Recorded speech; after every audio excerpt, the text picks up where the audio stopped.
Well, I have to say the drift and delay and dither that we have seen when it comes to the Northern Ireland Protocol has been an absolute shambles. Just remember, months and months and months ago it was being reported the government ministers back then were trying to get Boris Johnson to trigger Article 16.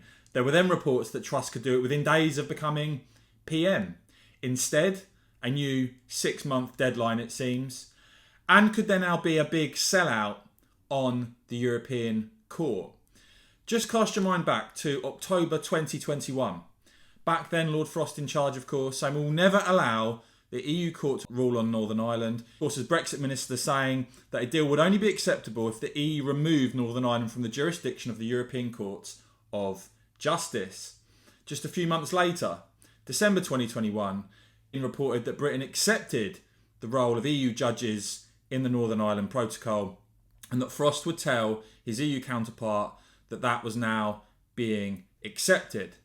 Of course, you then saw Frost leave that role, resign from government, and we've had lots of talk since about triggering Article 16, including from Truss herself.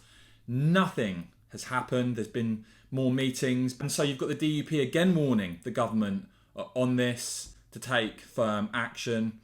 And now, of course, there's renewed talk of a deal being done between the UK and the EU, with this revelation from Harry Cole of The Sun that talks with the EU due to restart.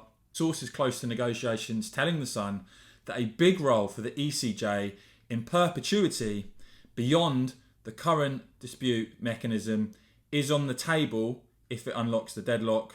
And as he points out, I'm not sure that's going to go down well with ERG MPs and the DUP. Multiple sources close to the talks admitting any landing zone for a deal must include a strong role for the ECJ forever, apparently, that Liz Truss could give EU judges oversight in Northern Ireland forever. And a senior government source there saying an everlasting role for the European Court of Justice beyond the current dispute mechanisms is on the table. As I pointed out, guys, this has been an absolute shambles. I can't believe this has been allowed to drift on and on and on in the way it has. Are we now going to see Liz Truss seriously agree to this, cave in on the ECJ here? Or are we going to see a government hold firm, actually take decisive action, trigger Article 16 and deliver on the Northern Ireland Protocol bill, which of course has already been backed by a big majority of MPs, but it now faces a major challenge in the Remain-dominated House of Lords. I will keep bringing you the very latest on this, guys. Let me know what you want to see the Truss government do next. And of course, as ever, cheers for watching.